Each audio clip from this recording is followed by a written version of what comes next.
नमस्कार मित्रों, मैं बाल मुकुंद और आप देख रहे हैं अपना यूट्यूब चैनल संस्कृत आस्था। और ये हिंदी में समास का आज हम लोग भाग 13 पढ़ेंगे। और भाग 13 में हम लोग जिस समास को पढ़ेंगे उस समास का नाम है अव्ययीभाव समास।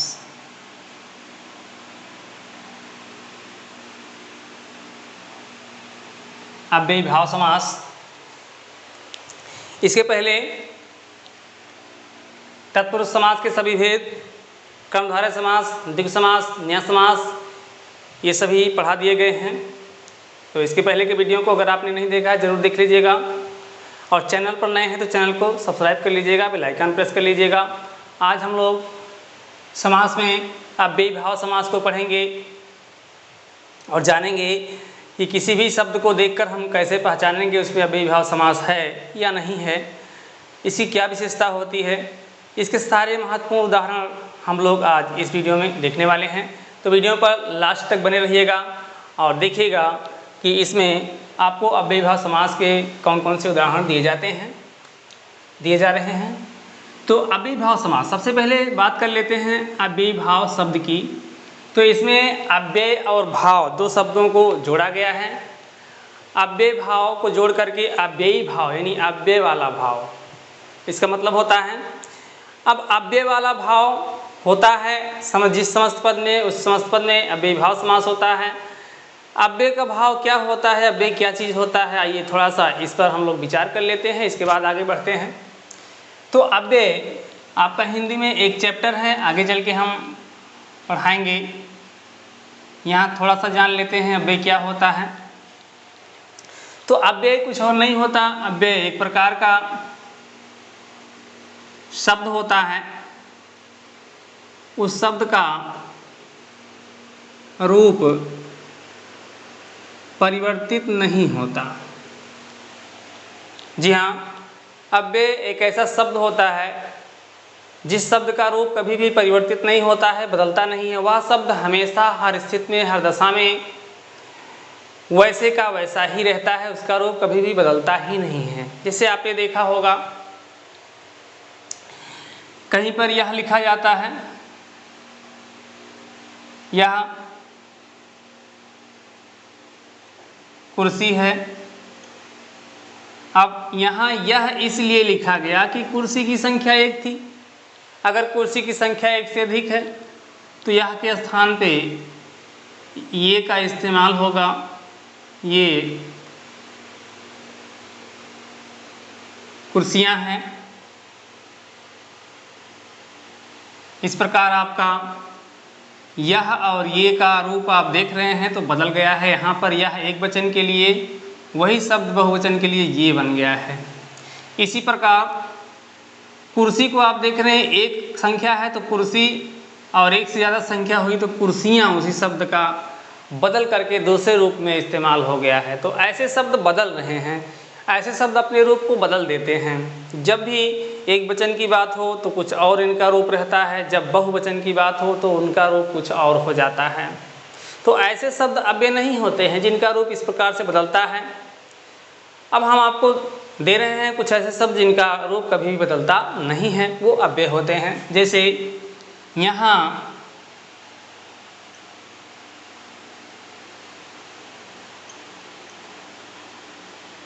कुर्सी है, एक कुर्सी है, यहाँ कुर्सी है। अगर एक से अधिक कुर्सियाँ हैं तो यहाँ कुर्सियाँ हैं। आप देख रहे हैं यहाँ शब्द यहाँ भी ऐसे ही है और यहाँ पर भी ऐसे ही है। तो ऐसा ही शब्द आपका अव्यय कहलाता है। इसका रूप कभी भी लिंग, वचन, पुरुष किसी भी के कारण इसका रूप बदलता नहीं है, वैसे का वैसा ही रहता है। और ऐसा ही शब्द आपका अव्यय होता है। इसके बारे में हम बहुत विस्तार से नहीं बताएंगे अभी। इस एक चैप्टर है आपके हिंदी में अव्यय, वो जब चैप्टर पढ़ाएंगे तो इसके बारे में हम लोग विस्तार से चर्चा करेंगे। अभी हमने थोड़ा सा जाना कि जिस रूप का परिवर्तन नहीं होता, जिस शब्द का रूप परिवर्तन नहीं होता उसे ही अव्यय कहते हैं। और जिस रूप का परिवर्तन होता है, जिस शब्द के रूप का परिवर्तन होता है उसे अव्यय नहीं कहते, उसे अनव्यय कहते हैं। तो अभी हम अव्यय के बारे में जानेंगे। तो ऐसा शब्द हो जिसका रूप अभी बदलता ना हो। अब थोड़ा सा हम आपका ध्यान आकर्षित करना चाहेंगे हिंदी के या फिर हिंदी में जो संस्कृत के हैं उन सभी उपसर्गों के ऊपर। उपसर्ग जितने भी हैं ध्यान से सुनिएगा। संस्कृत में 22 उपसर्ग हैं जो मेन है, हिंदी के लिए भी संस्कृत के लिए भी। ये सभी उपसर्ग ऑलरेडी अव्यय होते हैं, ये अव्यय की भांति होते हैं, अव्यय ही होते हैं। उपसर्ग भी अव्यय होते हैं और अव्यय शब्द तो अव्यय होते ही हैं। तो आप समझ के चलिएगा, कहीं भी उपसर्ग देखिए तो उपसर्ग अव्यय होगा, उसमें सोचने की कोई ज़रूरत नहीं है। ये तो हो गई बात अव्यय की। अव्यय क्या होता है? ऐसा शब्द जो कभी बदलता नहीं है, या फिर जितने भी उपसर्ग हैं संस्कृत के, हिंदी के, वो सभी अव्यय शब्द होते हैं। अब संभवतः आप कहीं भी किसी भी शब्द में अगर उपसर्ग लगा है तो उसको आप अव्यय समझेंगे और जान जाएंगे इस शब्द में अव्यय लगा हुआ है, या फिर किसी शब्द के पहले ऐसा शब्द जुड़ा हुआ है जिसका रूप बदलता नहीं है, तब भी आप जान जाएंगे ये शब्द जो है वो अव्यय है। ये तो हो गई अव्यय के बारे में बातें। अब बात करते हैं अव्ययीभाव समास के बारे में। तो ऐसा समस्त पद हो जिस समस्त पद के पहले कोई अव्यय लगा हो, यानी उपसर्ग लगा हो या फिर अव्यय शब्द लगा हो, तो वहाँ अव्ययीभाव समास होता है। बात करते हैं इसमें प्रधानता की। तो अब ये ऐसा समास है जिसका उत्तर पद प्रधान नहीं होता है, इसका पूर्व पद प्रधान होता है। ये आप ध्यान रखेंगे। अब तक हमने जितने भी समासों को पढ़ा सबका उत्तर पद प्रधान था, तत्पुरुष कर्मधारय द्विगु न्या का। लेकिन अब ये अव्ययीभाव समास ऐसा समास है जिसका पूर्व पद प्रधान होता है। पूर्व माने पहला पद प्रधान होता है। पूर्व पद, उत्तर पद, समास, विग्रह, ये सब क्या होता है इसको पहले वीडियो में बताया गया है, समास के भाग 1 में, भाग 2 में, तो उसको आप देख लीजिएगा, बार बार हम नहीं बताएंगे आपको। तो ये हो गया आपका अव्ययीभाव समास से संबंधित कुछ महत्वपूर्ण बात। अव्यय क्या होता है, अव्यय लगा है तो वो अव्ययीभाव समास होता है। अब बात करते हैं अव्ययीभाव समास के बारे में। तो ये जो शब्द होता है जिसमें सबसे पहले अव्यय लगा हुआ होता है,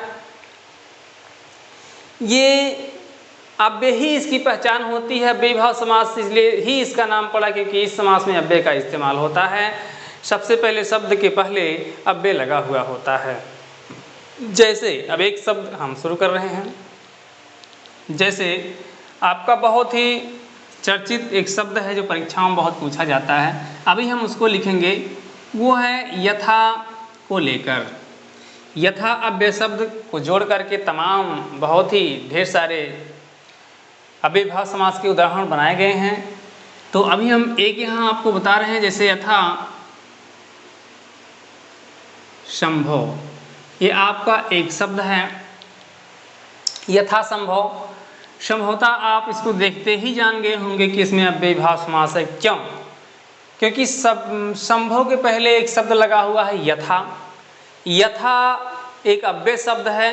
यथा को हिंदी में, यथा का मतलब हिंदी में जैसे होता है।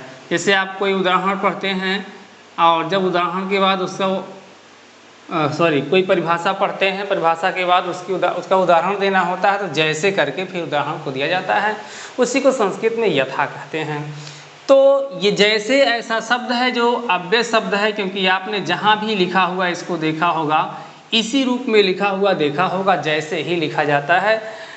तो इस प्रकार ये अव्यय है। और यथा वाला शब्द हमेशा कहीं भी अगर किसी भी समस्त पद में यथा शब्द जुड़ा हो तो वो आपका अव्ययीभाव समास ही होगा, कोई और समास नहीं होगा। अब बात करते हैं कि अव्ययीभाव समास में क्या एक ही शब्द को 2 बार दे दिया गया तो वो अव्ययीभाव समास होगा? तो जी हाँ, अगर कहीं पर भी आपको एक शब्द 2 बार दिया गया हो, जैसे पल पल, ऐसे आपको दिया गया हो, जैसे घड़ी घड़ी, घड़ी घड़ी, जैसे रोज रोज, जैसे दिन दिन, इस प्रकार का कोई भी ऐसा शब्द खंड हो जो एक ही शब्द को 2 बार लिखा गया हो, तो उसमें सोचने की कोई बात ही नहीं है, बिल्कुल नहीं शंका करना है, 100% श्योर है कि उसमें आपका अव्ययीभाव समास ही होगा और कोई समास हो ही नहीं सकता है। क्यों? इसका भी एक रीजन है।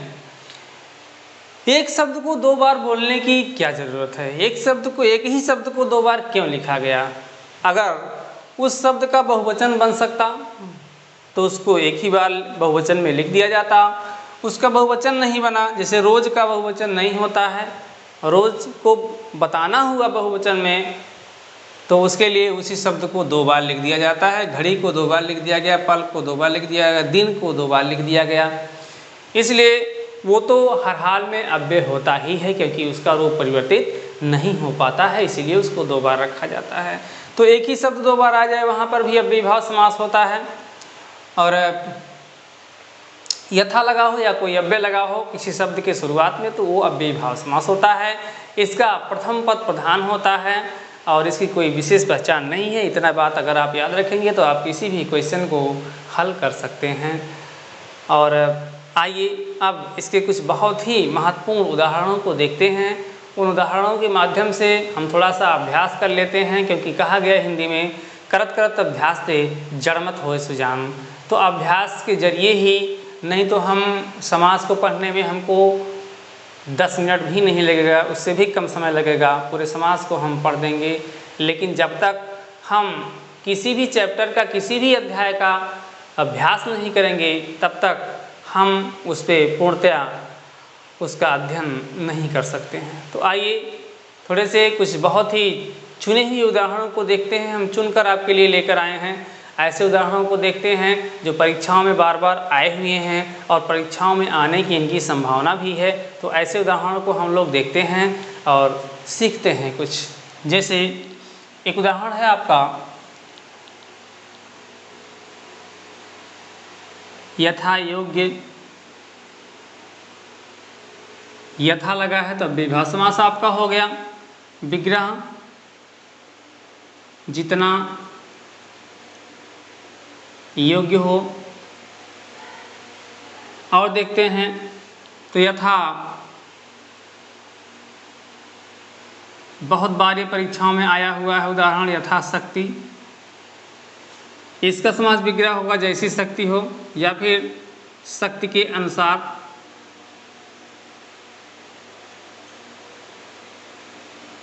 शक्ति के अनुसार। इसी प्रकार यथारुचि, इसको हम कई उदाहरण इसलिए आपके सामने रख रहे हैं क्योंकि इस प्रकार का उदाहरण बहुत पूछा गया है।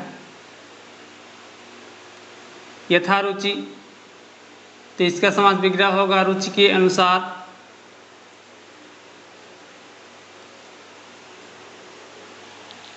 रुचि के अनुसार। यहाँ इसी प्रकार एक उदाहरण आपको लिखा है, यथा संभव, जैसा संभव हो। इसका ये समास विग्रह होगा। तो बस इतना ही, इशारा ही काफ़ी है आपके लिए। यथा कहीं भी देखिए किसी शब्द के शुरुआत में लगा हो तो वहाँ आपका अव्ययीभाव समास ही होगा। अव्ययीभाव समास के अलावा और कोई समास नहीं होगा। आइए और देखते हैं। तो एक शब्द है आपका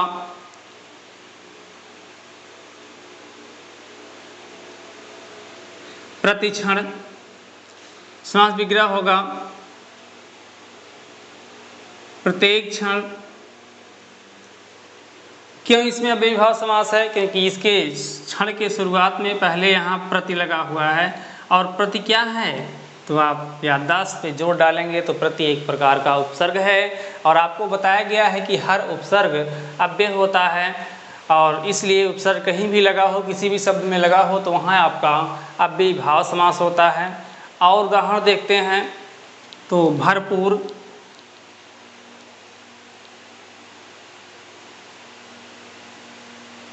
समास विग्रह होगा पूरा भरा हुआ। भरपूर, पूरा भरा हुआ। यहाँ एक शब्द आपका भर है, ये भी अव्यय शब्द है, क्योंकि भर को हमेशा भर ही लिखा जाता है, इसको किसी और रूप में नहीं लिखा जाता। तो इसलिए भरपूर शब्द में भी आपका अव्ययीभाव समास है। और देखते हैं एक शब्द तो अत्यंत। अत्यंत, अंत से अधिक, बहुत ही अधिक, उसी को अत्यंत कहते हैं। अत्यंत शब्द में इसलिए अव्ययी समास है, अव्ययीभाव समास है, क्योंकि इसके शुरुआत में यहाँ अति जुड़ा हुआ है। ये या यण संधि के नाते यहाँ पर बन गया है ये अति है, अंत में अति उपसर्ग जुड़ा हुआ है, अणसंधि के अंतर्गत इनकी संधि हुई है। तो अति रहने के नाते ही, अति एक उपसर्ग है आपका, और अति रहने के नाते ही इस शब्द में क्या है, तो आपका इस शब्द में अव्ययी भाव समास है। और देखते हैं तो एक शब्द है आपका रातों रात।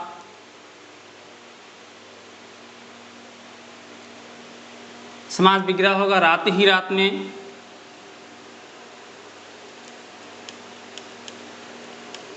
रात ही रात में, और रातों रात में यहाँ रात रात दो एक ही शब्द का दो बार इस्तेमाल हुआ है, इसलिए आपका अव्ययी भाव समास है। क्योंकि आपको हमने बताया है कि एक ही शब्द का दो बार प्रयोग हो तो वहाँ आपका अव्ययी भाव समास होता है। और देखते हैं तो एक शब्द है आपका अनुदिन। समास विग्रह होगा दिन पर। दिन, यहाँ अनु लगा हुआ है, अनुपसर्ग है, इसलिए यहाँ पर आपका अव्ययी भाव समास होगा। और देखते हैं तो आमरण।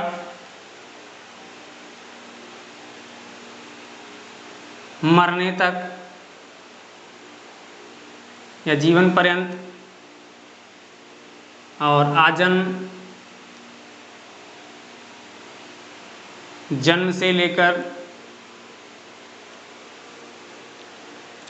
यहाँ देखते हैं आमरण या आजन्म शब्द में क्यों अव्ययी भाव समास है। तो इसमें देखिए तो मरण के पहले आ जुड़ा हुआ है, बड़ा आ है, ध्यान से देखिएगा, छोटा आ होगा तो नहीं होगा, अन्य समास आपका हो जाएगा। यहाँ भी बड़ा आ है। बड़ा आ एक प्रकार का उपसर्ग है, और उपसर्ग अव्यय होता है। अव्यय होने के नाते इन दोनों उदाहरणों में आपका अव्ययी भाव समास है। इसी प्रकार आपका है आजीवन। ये बड़ा आ है, ध्यान रखिएगा। जीवन भर या जीवन पर्यंत।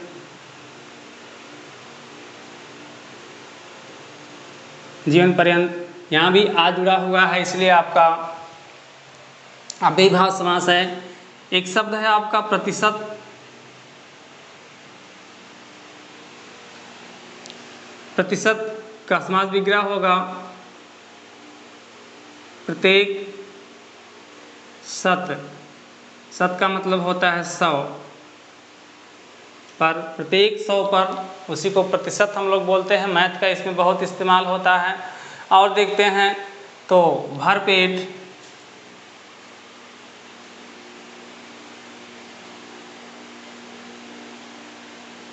पेट भरकर।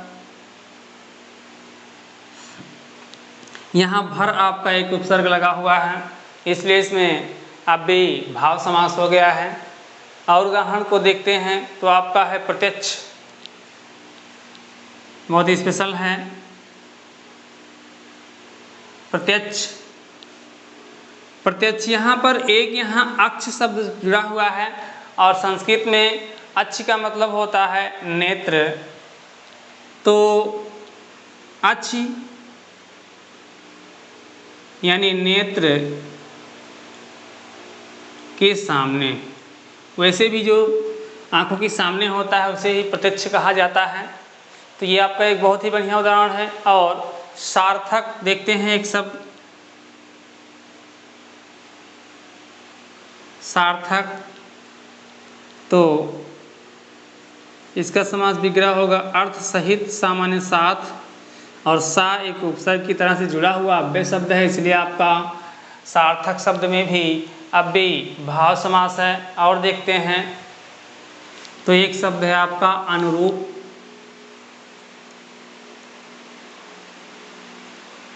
समास विग्रह जैसा रूप है वैसा।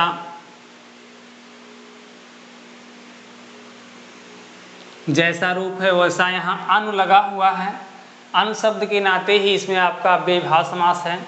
और देखते हैं तो आपका एक शब्द है निरोग। निरोग मीन्स होगा रोग रहित, यानी रोग ना हो। इसमें नी उपसर्ग जुड़ा हुआ है, इसलिए इसमें अव्ययी भाव समास है। कुछ और इम्पोर्टेंट उदाहरण को देखते हैं तो इसमें आपका एक शब्द है नीरव। समास विग्रह में आप लिखेंगे रव रहित। रव का मतलब क्या होता है, तो यहाँ पर आप जान लें, रव का मतलब होता है ध्वनि, और रहित का मतलब वहाँ ना हो, जहाँ ध्वनि ना हो उसे ही नीरव कहा जाता है। और देखते हैं और उदाहरण, तो एक है प्रतिबिंब।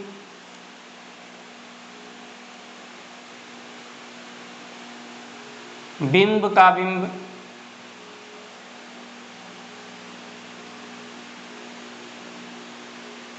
बिंब का बिंब, यहाँ प्रति लगा है, यहाँ नी लगा है, इसलिए आपका विभाव समास हो रहा है। और देखते हैं तो एक बहुत ही स्पेशल शब्द है यावत जीवन।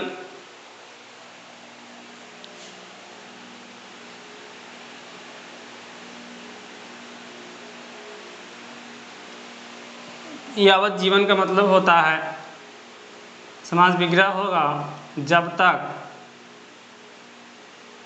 जीवन हो। यहाँ यावत जीवन में भी अव्ययभाव समास है क्योंकि यहाँ यावत लगा है। और शब्द देखते हैं तो एक शब्द है आपका बहुत ही स्पेशल प्रतिदिन।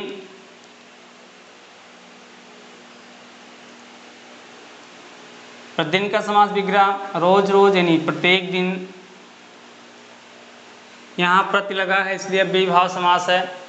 और उदाहरण देखते हैं तो सशक्त। सशक्त का समास विग्रह होगा शक्ति के साथ, यहाँ सा उपसर्ग लगा है इसलिए आपका अव्ययभाव समास है। और देखते हैं तो निडर। निडर का समास विग्रह होगा बिना डर के, यहाँ नी लगा हुआ है इसलिए आपका अव्ययभाव समास हो जाएगा। एक शब्द और देखते हैं तो व्यर्थ है। व्यर्थ का मतलब होता है बिना अर्थ के। यहाँ वी उपसर्ग लगा हुआ, वी का या बन गया है संध के अंतर्गत, तो वी उपसर्ग होने के नाते ही आपका यहाँ पर अव्ययभाव समास है। और एक शब्द और देखते हैं तो निरामिष। निरामिष,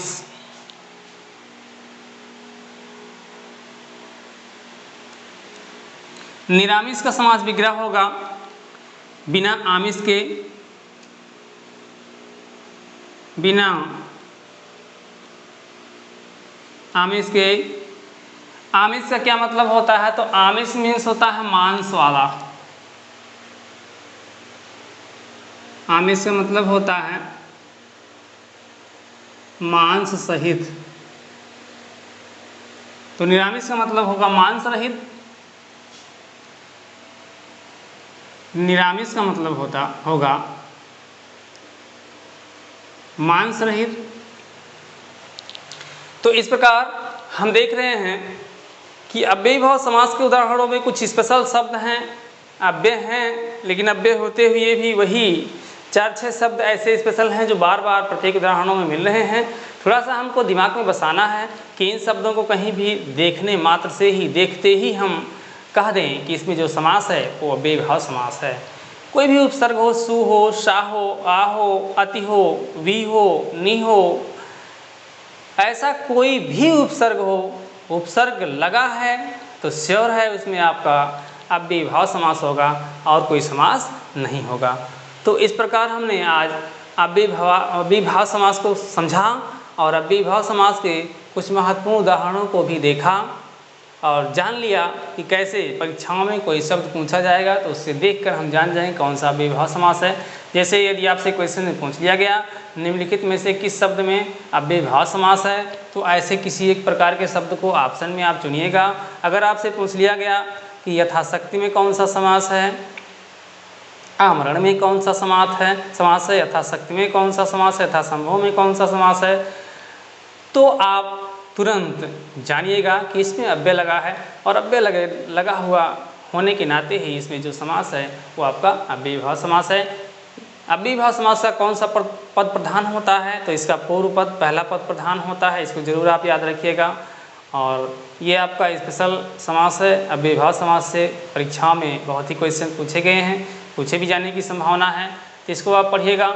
और पढ़ने के बाद यहाँ से इस समाज से किसी भी प्रकार का अगर क्वेश्चन आपके मन में बनता है तो कमेंट जरूर करिएगा। आपके कमेंट का जवाब संडे को दिया जाता है, हर संडे को, हर रविवार को आप सबके कमेंट का जवाब हम देते हैं। तो आप संडे का इंतज़ार करिएगा और आपके कमेंट का, आपके प्रश्न का उत्तर, आपके कमेंट का जवाब जरूर मिलेगा। तो इस प्रकार इस वीडियो में हमने अव्ययीभाव समास को पढ़ लिया। साथ साथ मित्रों, अगर आप चैनल पर नए हैं तो हमारे उत्साह को बढ़ाने के लिए चैनल को सब्सक्राइब जरूर करिएगा चैनल, और बगल में बने हुए घंटे को, बेल आइकन को जरूर प्रेस कर दीजिएगा। इससे होगा ये कि हमारा कोई भी वीडियो सबसे पहले आप तक पहुंचेगा। जैसे ही हम वीडियो अपलोड करेंगे सबसे पहले आप तक पहुंच जाएगा मैसेज के थ्रू और आप उसको देख पाएंगे। प्रत्येक दिन आपको एक वीडियो मिलता रहेगा। ऐसे रेयर केस में कभी हो सकता है ना मिले, नहीं तो प्रत्येक दिन हमारी कोशिश रहती है कि आपको हम एक वीडियो देते रहें जिससे आप लाभ पाते रहें। सब्सक्राइब करने से, बेल आइकन प्रेस करने से कोई आपका पैसा नहीं लगेगा, लाइक करने से आपका कोई पैसा नहीं लगेगा, तो ज़रूर करिएगा। चैनल को सब्सक्राइब तो ज़रूर करिएगा। तो फिर आज की वीडियो में बस इतना ही, मिलते हैं फिर एक नए वीडियो में, तब तक के लिए धन्यवाद।